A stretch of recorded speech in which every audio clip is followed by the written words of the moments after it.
Baik, di sini saya akan menjelaskan materi tentang faktor-faktor pemenuhan kebutuhan cairan. Adakah perbedaan volume cairan tubuh pada seorang bayi dengan orang yang sudah tua? Ya, seorang bayi baru lahir mempunyai prosentasi air paling besar yaitu 75%. Sedangkan pada orang yang sudah lanjut usia dan kurus, prosentase cairan di dalam tubuhnya hanya 40%. Jenis kelamin juga menentukan prosentase cairan, yaitu pada laki-laki dewasa sebanyak 57%, sedangkan pada perempuan dewasa sebanyak 47%. Angka-angka tersebut memberikan gambaran bahwa jumlah cairan yang masuk dan keluar adalah relatif sama. Tentu saja, variasi jumlahnya sangat tergantung keadaan. Kalau udara sedang panas, kita lebih banyak berkeringat. Jika kelembapan rendah, penguapan akan bertambah dan mekanisme haus akan menyebabkan bertambahnya air yang kita minum. Namun, pada kondisi tertentu, maka cairan di dalam tubuh menjadi tidak seimbang. Misalnya, diare, muntah-muntah, pendarahan, atau yang lainnya. Dengan mengetahui hal tersebut, perlu kita pahami bahwa hilangnya jumlah cairan tubuh dengan prosentase yang sama pada orang yang berbeda akan menimbul akibat yang berbeda. Penting dicatat bahwa kehilangan cairan dengan proporsi yang sama pada bayi harus dianggap jauh lebih serius dibandingkan pada orang dewasa. Mengapa?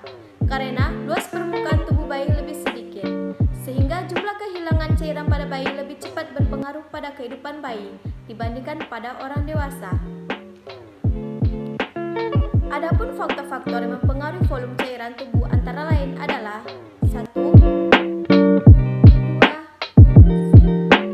3,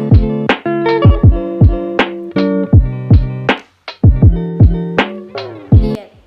Diet seseorang berpengaruh juga terhadap asupan cairan dan elektrolit. Jika asupan makanan tidak seimbang, tubuh berusaha memecah simpanan protein dengan terlebih dahulu memecah simpanan lemak dan glikogen. Kondisi ini menyebabkan penurunan kadar albumin. Usia. Asupan cairan individu bervariasi berdasarkan usia. Dalam hal ini, usia berpengaruh terhadap proporsi tubuh, luas permukaan tubuh, kebutuhan metabolik, serta berat badan. Bayi dan anak di masa pertumbuhan memiliki proporsi cairan tubuh yang lebih besar dibandingkan orang dewasa. Karenanya, jumlah cairan yang diperlukan dan jumlah cairan yang hilang juga lebih besar dibandingkan orang dewasa. Besarnya kebutuhan cairan pada bayi dan anak-anak juga dipengaruhi oleh laju metabolik yang tinggi serta kondisi ginjal mereka yang belum tumbuh dibandingkan ginjal orang dewasa. Contohnya, jika berat badan anak 2 kg, maka cairan yang diperlukan adalah 200 ml per hari. Jika berat badan anak 8 kg, maka cairan yang diperlukan adalah 800 ml per hari. Stres. Kondisi stres berpengaruh pada kebutuhan cairan dan elektrolit tubuh. Saat stres, tubuh mengalami peningkatan metabolisme seluler, peningkatan konsentrasi glukosa darah, dan glikolisis otot. Mekanisme ini mengakibatkan retensi air dan natrium.